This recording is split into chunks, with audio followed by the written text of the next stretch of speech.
What are the challenges of being husband and wife on the ice? Because when things kind of go, I don't There are none. There are none, Colleen. None at all. Curling now enters the Sports Weekend spotlight.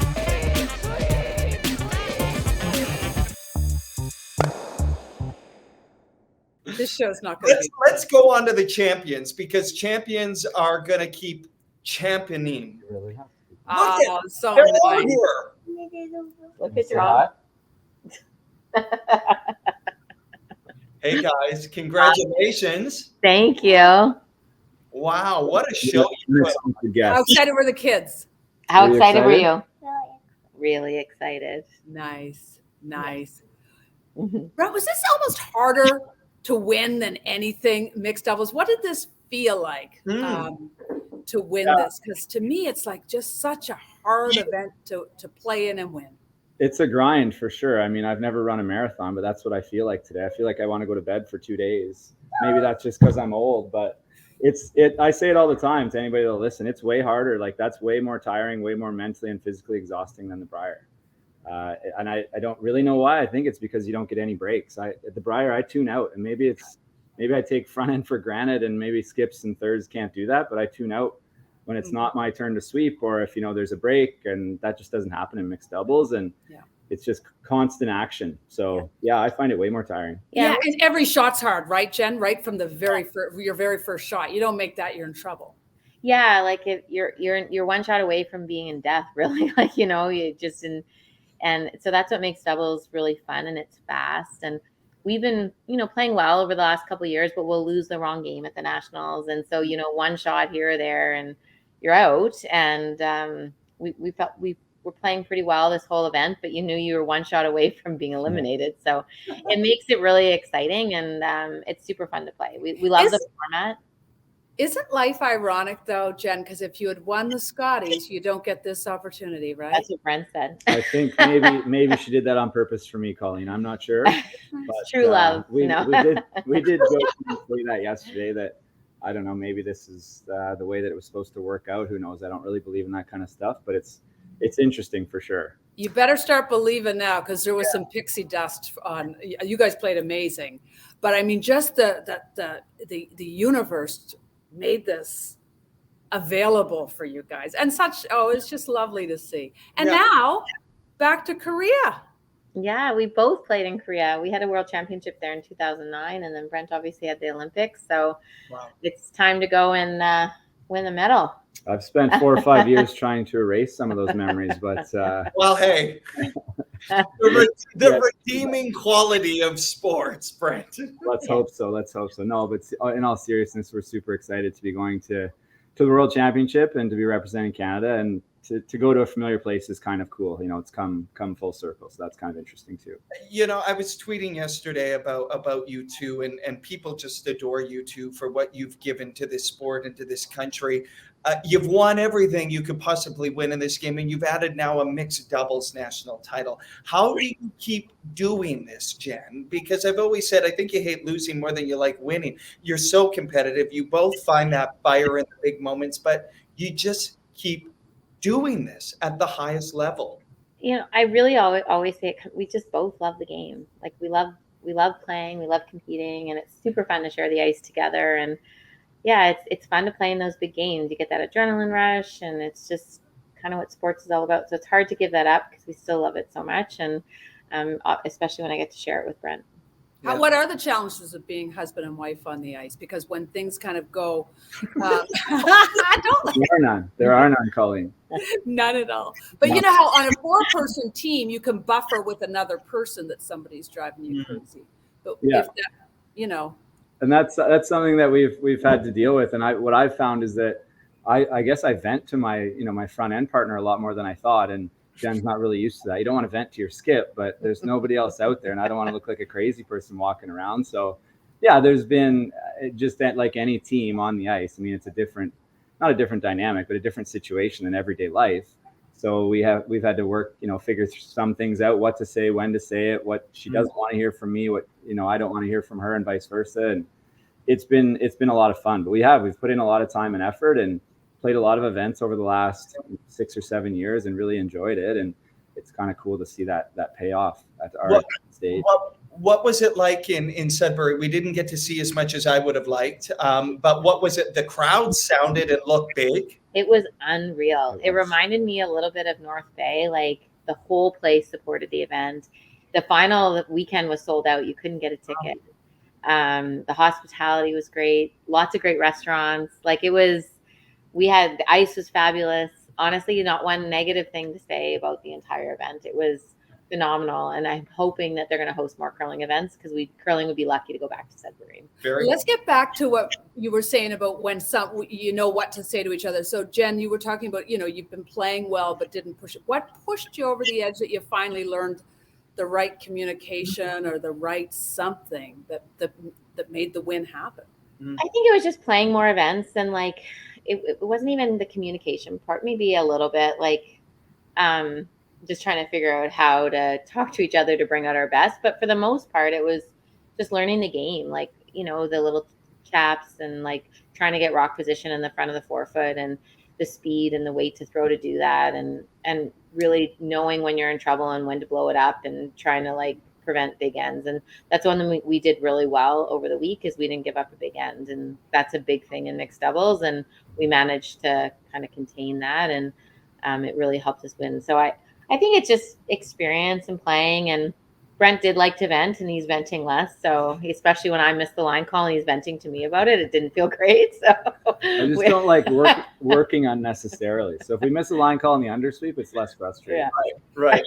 But And is blow it up the newest, latest term in curling, that's what he always says. So I don't know. I think it's definitely the buzzword right now. Blow it up. You get into trouble and blow it up. But yeah, back to your question, Colleen. It just comes down to execution. It's still curling, and Jen came off a great Scotties where she played really well. Obviously, her whole team did and made a great run. And then we had a bit, I wouldn't say a surprising run, but a little bit of a surprising run at the Briar with Team McHugh and Team Ontario, and we both came in with lots of confidence, and we just made a lot of shots. And execution makes everything easier. It makes you forget about any of the challenges and makes communication easier. When you're winning, it's hard to get mad. And we didn't have very many games where we were trailing. We had a couple of close ones, but we were never really trailing for very long. And that just came down to making a ton of shots. Nice. How much did the Super Series help you guys? I mean, yeah, like a lot. Because it just helped us play more. Like there was just more events to play in.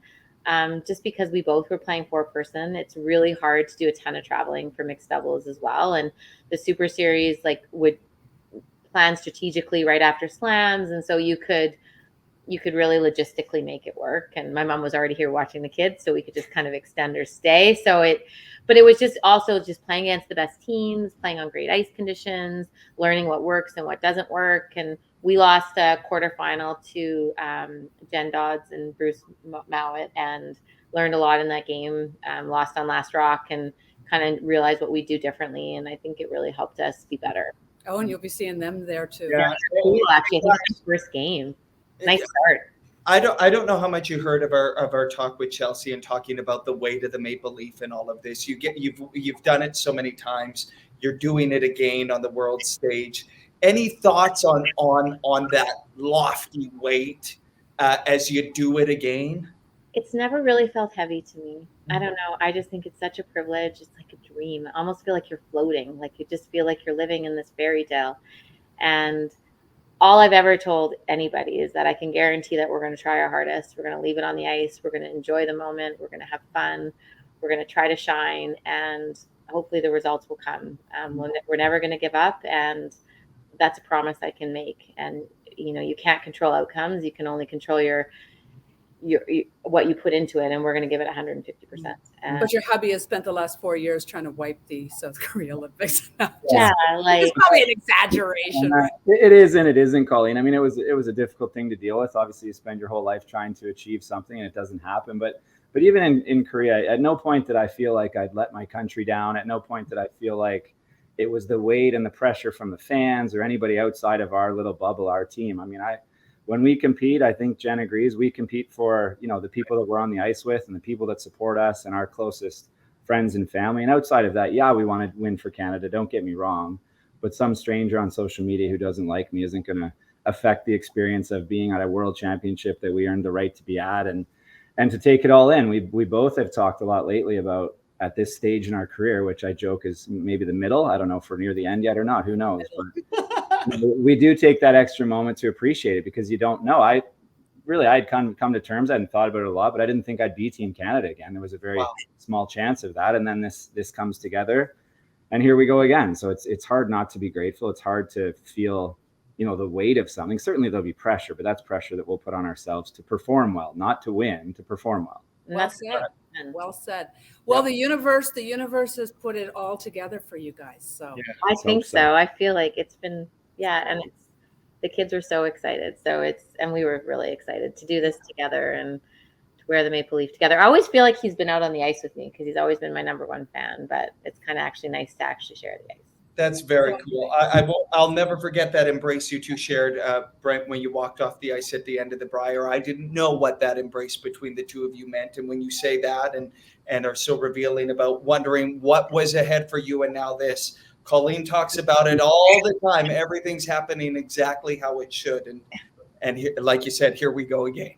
I think I told Jen that at the Brier, but I can't remember. I talked so much there. So well, we played mixed doubles, and then we would win, and so we couldn't play in the mixed Canadians. Jen bailed on me a bunch of times. Or Brent. So we didn't really get a lot of opportunities early to play in the nationals, and so now it's kind of fun that it happened, and we played really well. So it was nice to go and play well from start to finish. Well, so speaking of that, though, what about a change in the calendar because if you had gone to the Worlds, he'd have to call me to go, and I'd go, but I always thought that was really unfortunate the way we planned it. Yeah.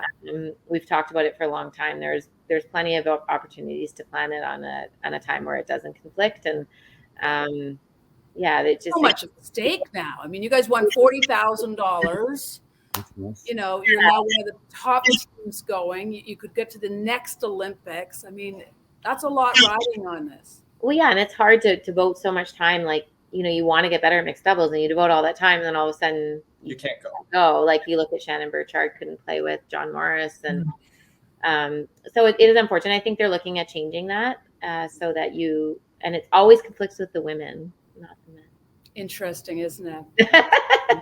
Or usually, I think maybe the men a couple of times. Maybe I'm wrong. That's the word we'll use. Congratulations to it was so great. Awesome. The goat keeps getting more goat, but the two of you combined, I mean, I'd need fingers, toes to count the championships. Literally stars aligned, and now going to Worlds. That's incredible. In Korea, so fun. So we're excited. Thank you. We know Devin you'll and I can figure out a way to get there. We're gonna go. We'll find out. You know your way around there, there's lots of great. We do. We could. Brent knows the venue from the Olympics, and I was a fan, so I know the. Oh yes, you. Right. That was lovely. Oh, look how beautiful they are. Thanks for making time for us, guys. Congratulations. Thanks, Colleen. Bye-bye. It's amazing. What a power duo. And nothing against Brent, but yesterday I said, call, you won a provincial title, yet another provincial title with your son and Marley and Paul. Congratulations to you. There you are. So on the same day, two Jones keeps on winning in the curling world, and we're all still trying to keep up with the Jones. And I love it. And when Brent was saying, he doesn't know if he's in the middle of the career, let me tell you, at 63, you're just starting, baby. And that's the thing when you love the sport and you just want it in your life forever. Yeah. And if they could ever play with their girls, they would understand the joy I felt at winning yesterday with my son that I was pregnant with when we won the Canadian Mixed in 1999 in Swift Current. And now we're going back there. Talk about a full circle moment. Full circle. And it's just a joy. It's a joy that I can see his love for the sport. To me, that's the gift. That's a gift to be able to give your kids. So